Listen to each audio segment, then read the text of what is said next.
I have to put this out there. I got a lot of comments on Facebook and texting comments.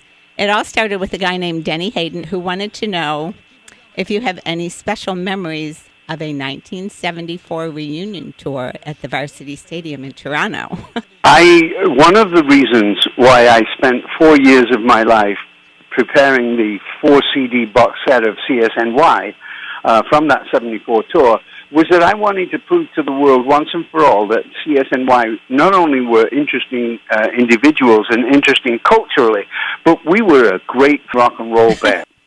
And that's what I wanted to show, and I believe that we managed to do that. We were very, very good, man. We were four strong individuals with many, many fabulous songs. I don't believe that anybody could write this story. I mean, it's incredible. You know, we all come from different places throughout the world, and we've all been together, you know, for almost 50 years and made some incredible music together. What a story. Yeah, it really is. I also want to congratulate you on the humanitarian award you got from Little Kids Rock. I love to support the idea that music is incredibly important in the lives of young children. I mean, it's scientifically proven, absolutely, without doubt, that when there's music in the curriculum in the school, students are less likely to get into gangs, they're less likely to get into trouble, they're less likely to bully, they're more likely to feel better about themselves, they're more likely to get better grades. I mean, it's obviously. And the sad thing is, and God bless you, I mean, don't take this the wrong way, but it's never the football program that gets canceled. Does it surprise you at all that Teach Your Children is still as relevant today as it was 45 years ago? No, it doesn't surprise me at all. As a songwriter, I want a song to last forever. Mm-hmm. I'm trying to, create music that lasts way beyond me. I saw a clip from that award ceremony, and it was just very cool seeing a whole new generation of elementary school kids singing that song. Absolutely. One of my fondest memories of singing that song was at 8:15 in the morning in Hiroshima, Japan, on the very moment of the anniversary of the dropping of the first atomic bomb. And to have, 1,000 Japanese children singing that song to me at that time in the morning on that day was incredibly emotional for me. Okay, I'm sorry. I'm getting off track here a little bit. But you're starting... Doesn't matter. Go anywhere you want. Thank you. I want to know how we got so lucky to have you back so soon and to kick off your tour with us. My new girlfriend lives in Florida, and I thought I'd start the tour in Florida just for her. She does, in St. Augustine? She's actually from Tallahassee. I'm English, so Florida is Florida to me, All right, it's all the same. There's a north and the south of Florida, fantastic, good. Is there anything in particular you remember about St. Augustine and the Ponte Vedra area from your last visit? I think it was just last year. I remember the rainstorm that happened right as we got into St. Augustine. An incredible rainstorm, and it was warm. I walked out without a jacket and walked through and got completely soaked, of course. But, yeah. I want to talk about This Path Tonight. It's coming out in April, and it's your first solo release in 14 years, almost to the day, Correct. Really, since Songs for Survivors, right?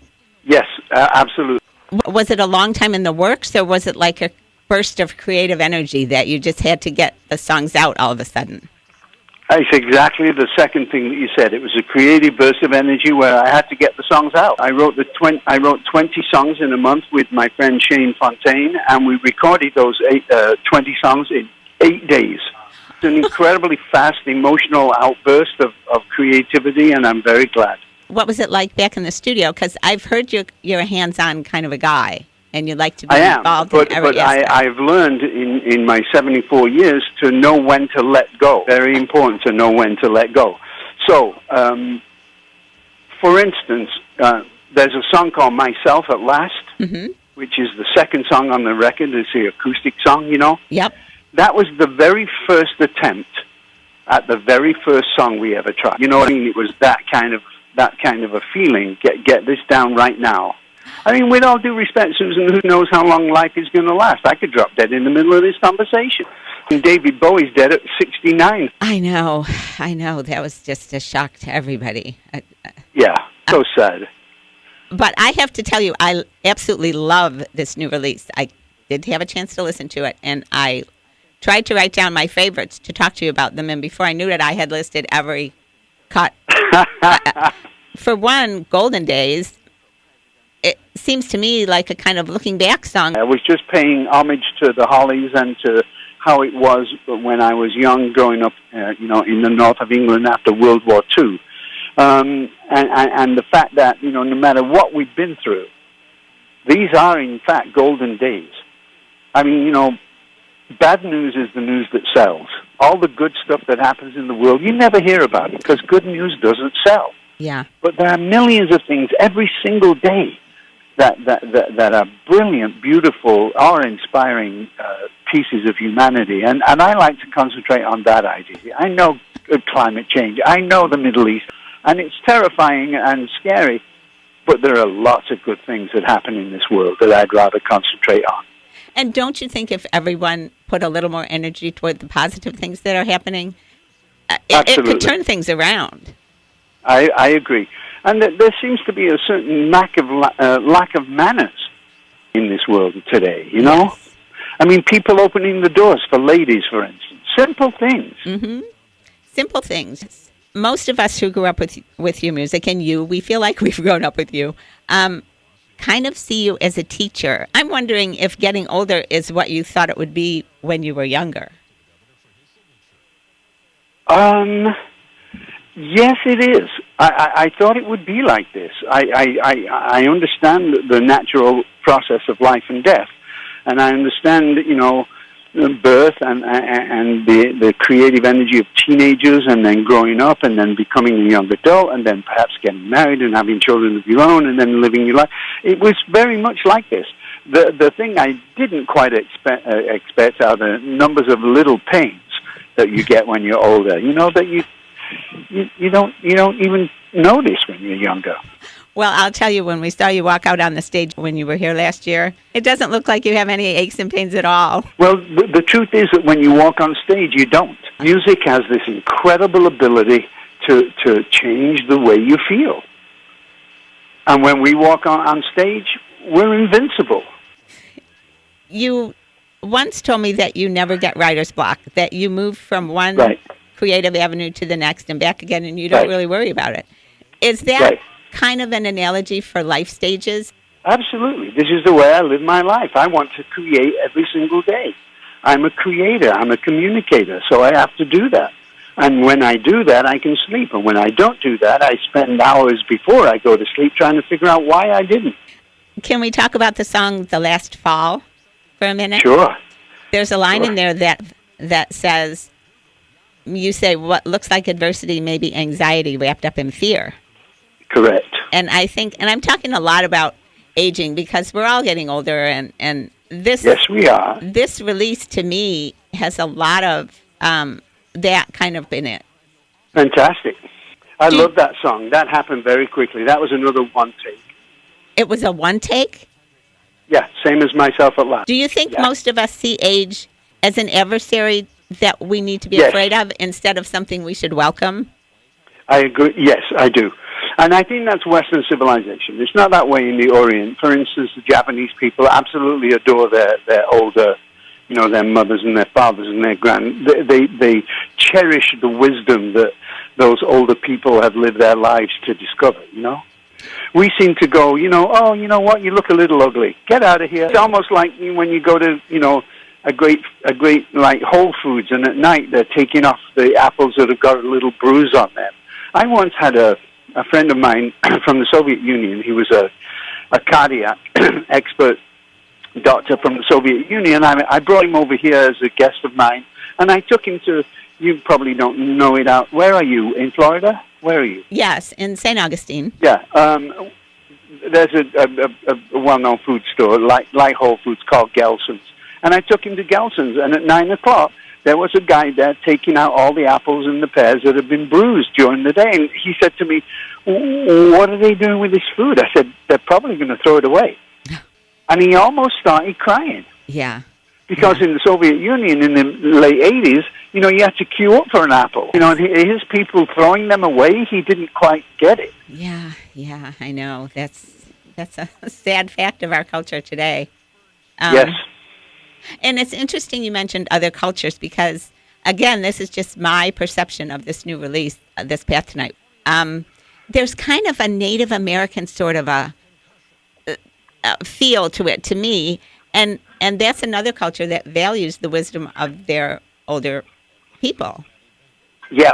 I don't think this will ever be an incredibly great country that it could be until we figure out what we did with eminent domain and taking the lands from the American Indians and what we did with African Americans. Mm-hmm. I mean, you know, karma. With all due respect, Susan, this country is less than, 300 years old? Mm-hmm. We're dealing with cultures that are 9,000 years old, 15,000 years old. You know, America is a baby. Yes, I know, and I'm right with you there. And it brings me to my next question, which ties in pretty well, because you're never shy about voicing an opinion or giving your take on things.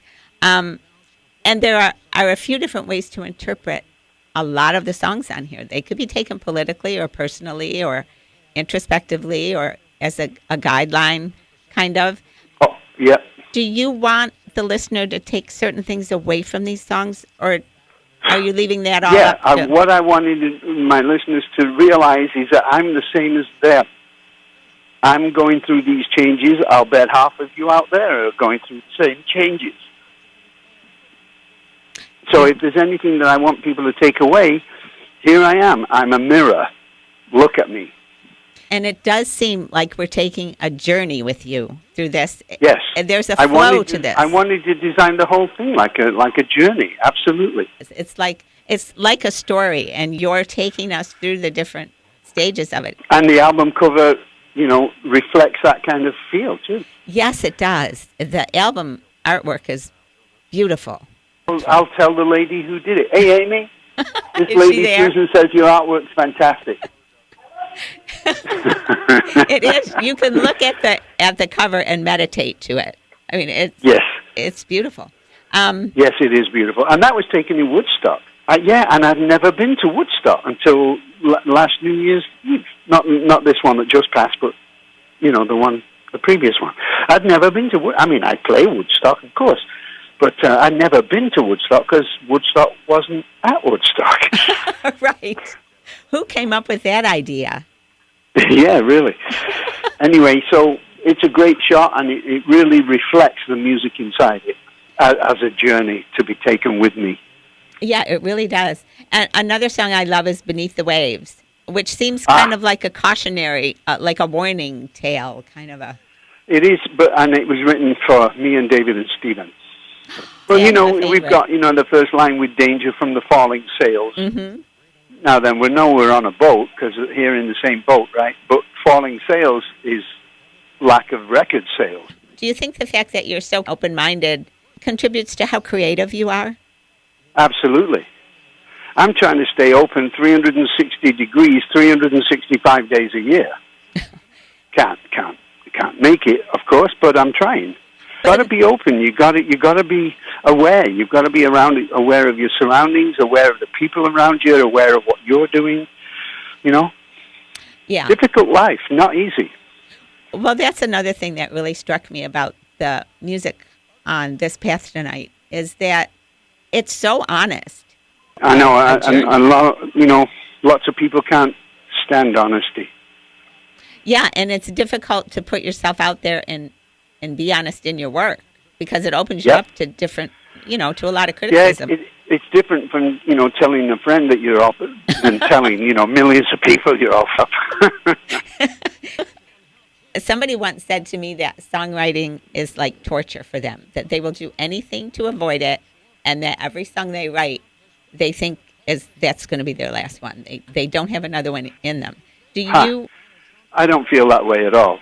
And I don't feel that way for a very easy reason. Life exists. I'm alive. Let's get on with it. What just happened? I need to say something about that. What are the advantages of touring and performing at 73 as opposed to when you were in your 20s? I'm a communicator. I want to look in people's eyes and know that I'm connecting with them. I don't want them to spend their very hard-earned money and get nothing. I want to give them incredible value for their dollar, and I will. I know that because I've been at both the concerts that you were here last year, your solo, and then you were here with Crosby and Stills. And you Right. really do connect. I mean, Yep. when you walk out on stage, there's an immediate connection, and everybody can feel it. Excellent. That's exactly what we want, kid. Can I have a few more? How am I doing on time? I've got a couple of minutes, yes. Okay. I wanted to talk a little bit about Back Home. Yeah, it's a beautiful song that Shane and I wrote when we heard that our friend Lee Von Helm was dying. You know, the drummer from the band. Yeah. Yeah, so when we heard that Lee Von was dying, we decided that we would celebrate his life with music as well as mourn his passing. But it could apply to everybody. And it does, because that's the art of a songwriter. Something that happens to me that I can turn into poetry that makes you feel what I'm feeling. Mm-hmm. And we've all lost friends. We've all lost loved ones, you know? Yeah, this past year has been just a year of loss. For It's been insane. Yeah. This week alone, with Bowie and Lemmy, and Alan Rickman, the actor, and Yes. it goes on and on and on. Yeah. Still, that's why we have to get on with it, kid. Do you have any advice for people who might be a little afraid of what the future has in store for them? There's nothing you can do about it. Face your future with courage and grab it.